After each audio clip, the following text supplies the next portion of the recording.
Mae'n gallu bod anodd, os ti'n darllen trwyddo'r sgrips, ti'n dechrau cael teimlad o le bydd yr olygfa yn mynd, tyfa beth.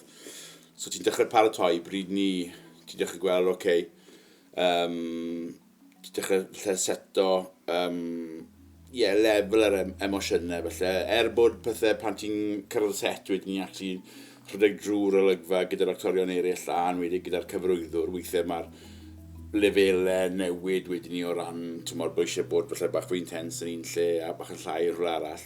Ond fi'n credu bod ei gyd yn dechrau, mae ti'n baratoi lot yn dy feddwl fi'n teimlo. Ti'n ffili just, mae rhai golygfeydd, ti'n troi lan a cynnaf a'i wneud, really, ond mae rhai eraill, mae ti fod yn lot o baratoi, na beth sy'n bwysig yn gyda'r ffordd ti'n paratoi'n feddyliol ar gyfer y golygfeydd yma.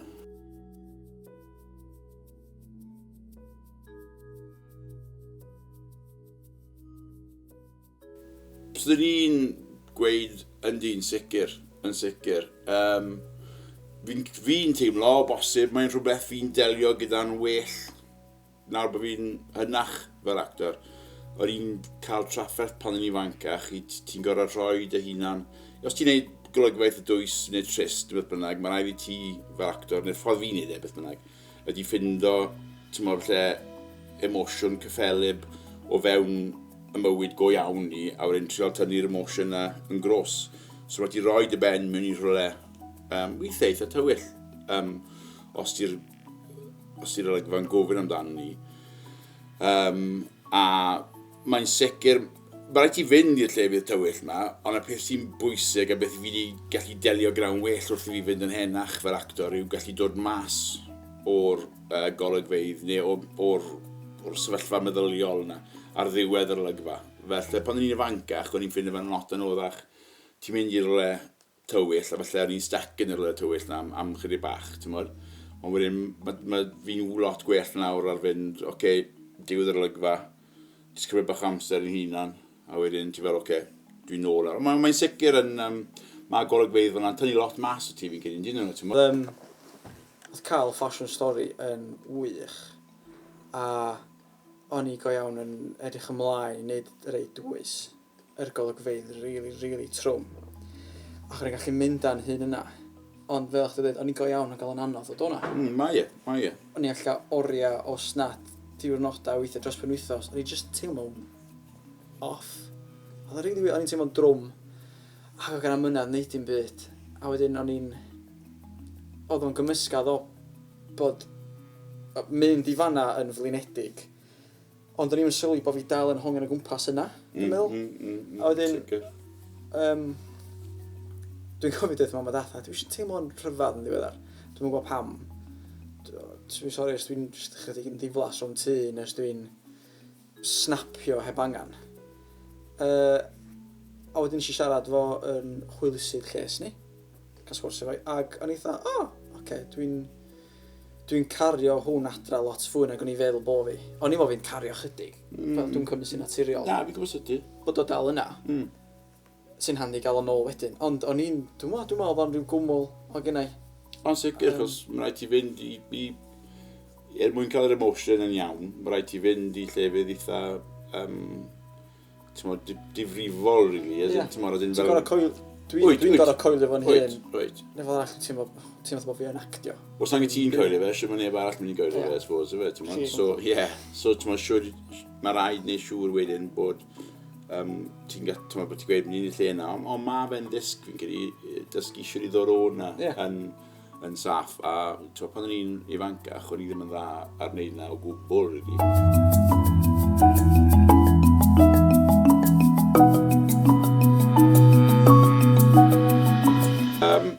Mae e wastad yn gret fel actor i pan ti'n clywed, felly ti'n mynd lawr yr storyline y boi cas, neu beth bynnag, ni'n neud rhywbeth drwg, mae'n lot o hwyl cael neud e.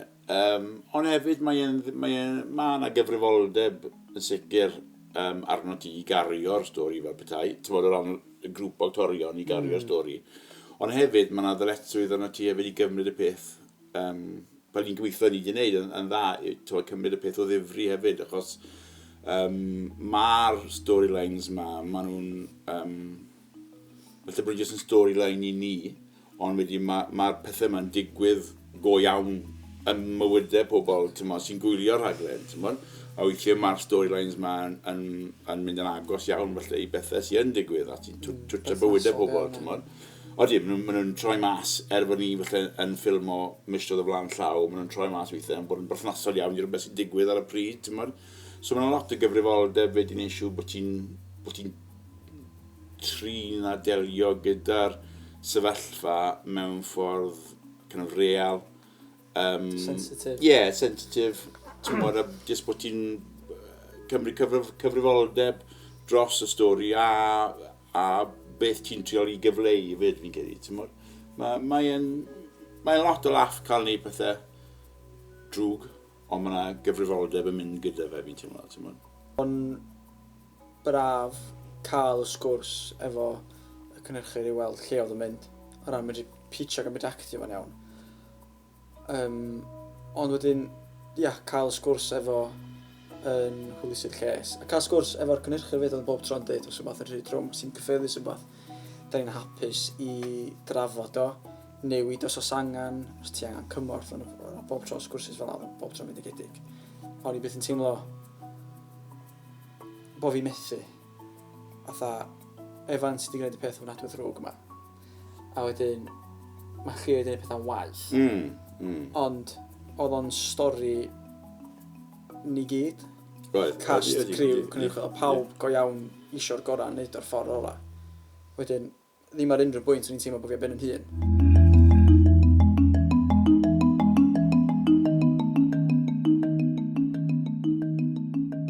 Cwestiwn da. Ie, cwestiwn da iawn. Gynta oll, mae rhan cymeriad Llŷr yn rhan diddorol iawn i fi, achos na'r tro cyntaf rioed fi wedi cael chwarae rhan tad. A nawr bod fi yn dad yn hunan, mae wedi rhoi ffordd y feddwl newydd i'r holl beth, really. Achos o blaen, ti'n sgwffio meddwl am dy hunan, really. Ond nawr, gan ti'n chwarae tad, mae'n rhaid i ddod ar emosiynau dy hunan real o fod yn dad a rhoi nhw ar tithau a maxau ynddo hefyd. Mae'n wir. A wedyn, yn sicr, pan o'n i'n darllen stwff Llŷr, a ti'n gweld beth oedd i adwaith i'r sefyllfaoedd yma, ti'n fel, pa ydyn yna? Oce, ffaid, mae di'n neud e. Pan bod chdi'n greu, ie. Gwmwys. O fi wir yn teimlo mae beth sy'n gyrru Llŷr ydi eisiau gwneud y peth iawn.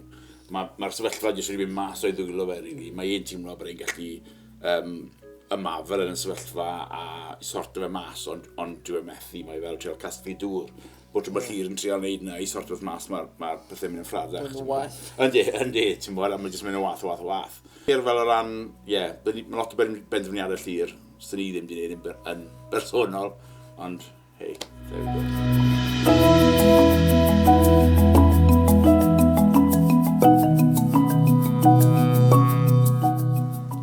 Cant.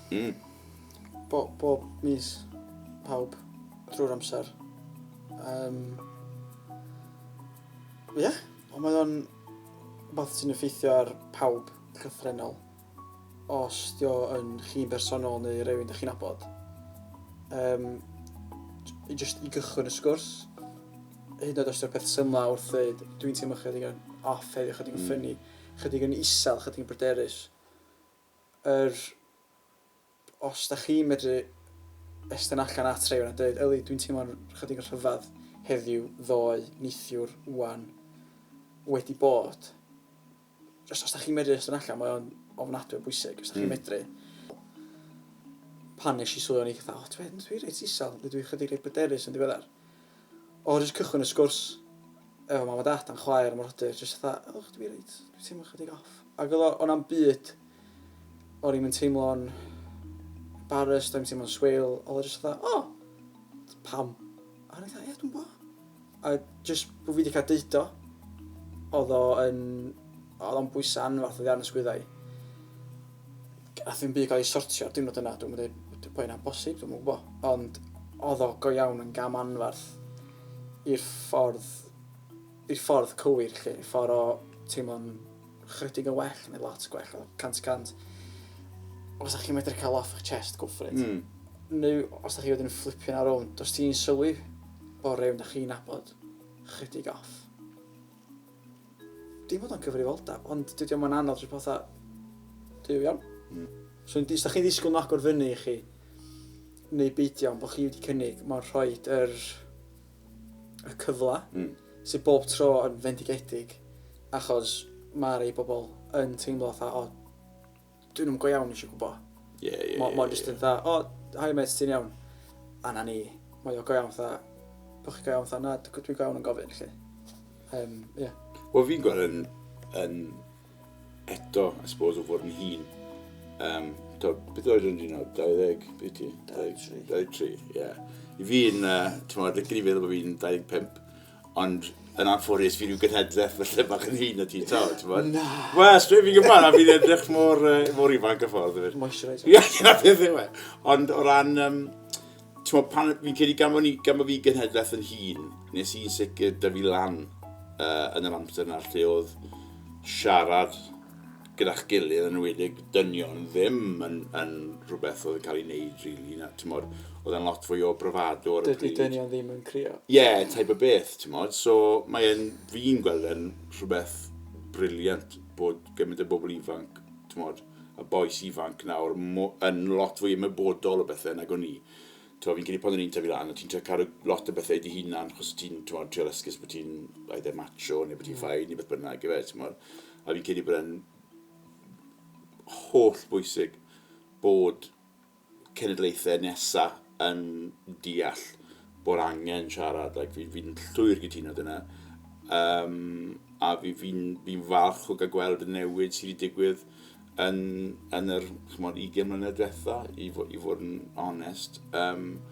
Mae'n sicr fel o ti'n gweud pan mae pobl yn mynd i'r llefydd tywyll yma, fi'n credu bod nhw wir ddim yn teimlo bod neb eisiau gwrando yn nhw, neu bod pobl yn gweud allan, dyn nhw'n genuine. Ti'n teimlo dwi'n eisiau haslo neb gyda'n problemau a beth bynnag.